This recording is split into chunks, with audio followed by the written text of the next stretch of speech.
In the vibrant city of Lagos, two inseparable friends, Ada and Nkechi, grew up sharing everything.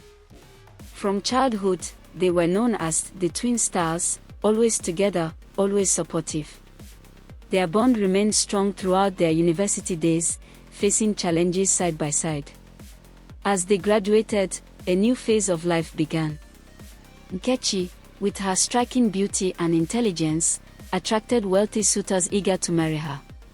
Ada, however, watched in despair as she remained unnoticed. The world seemed unfair to her, and though she smiled in Nkechi's presence, her heart burned with envy. At first, Ada tried to suppress her bitterness, convincing herself that her own time would come. But as the months passed, Nkechi's suitors increased, showering her with gifts and proposals, while Ada received nothing but rejection. The jealousy grew stronger, twisting her heart into resentment. One evening, as Nkechi excitedly spoke about a wealthy suitor from Abuja who wanted to meet her family, Ada could no longer contain her emotions. A sinister thought formed in her mind: if she couldn't have happiness, neither should Nkechi. Ada hatched a plan. She visited a mysterious market known for its charms and strange items. There, she purchased a set of wigs from an old woman who warned her, "This is not an ordinary wig. Be careful how you use it." But Ada only smiled, eager to test its power. The next day, she gifted one of the wigs to Nkechi, pretending it was a token of their friendship. "This will make you even more beautiful," Ada said sweetly.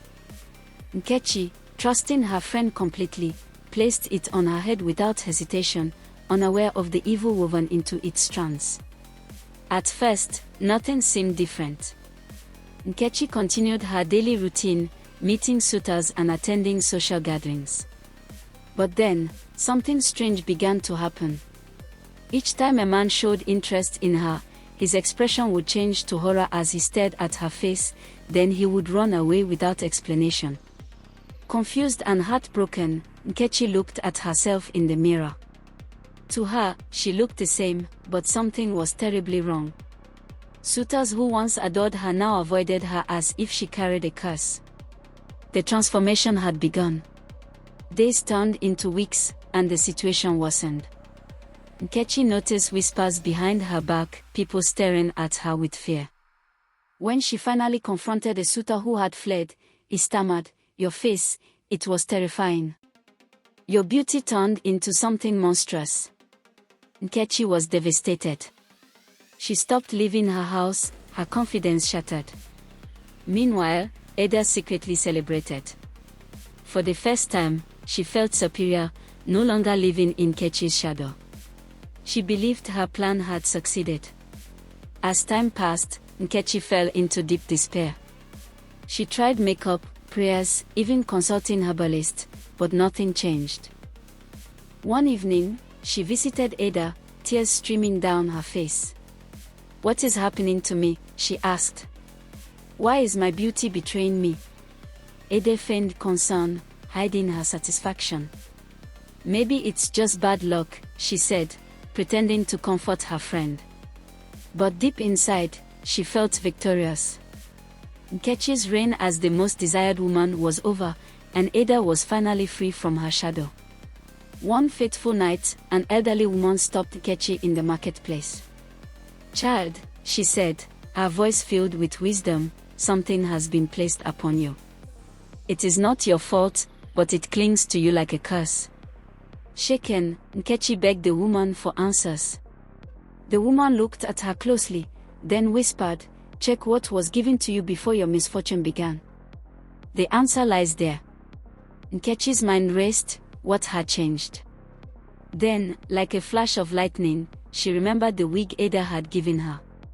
Determined to find the truth, Nkechi rushed home. She removed the wig and, for the first time, stared at it closely. Something about it felt wrong. The strands seemed to shimmer oddly under the light. She decided to burn it. As soon as the flames consumed the wig, Nkechi felt an invisible weight lift off her. The next morning, she looked in the mirror and gasped, her face was back to normal. The monstrous illusion had vanished. Overwhelmed with relief and rage, she knew she had been betrayed. Fueled by anger, Nkechi confronted Ada. "You did this to me," she screamed, holding up the ashes of the wig. Ada tried to deny it, but fear was written all over her face. The truth had been revealed. Tears of shame filled Ada's eyes. "I was jealous," she admitted.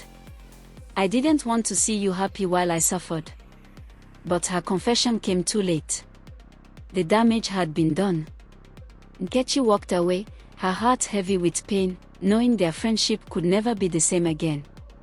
The news of Ada's betrayal spread, and she became an outcast.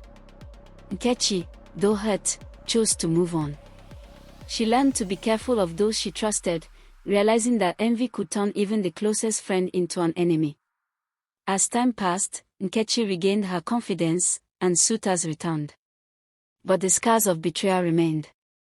Meanwhile, Ada lived with the regret of her actions, knowing she had lost the best friend she ever had, because of jealousy.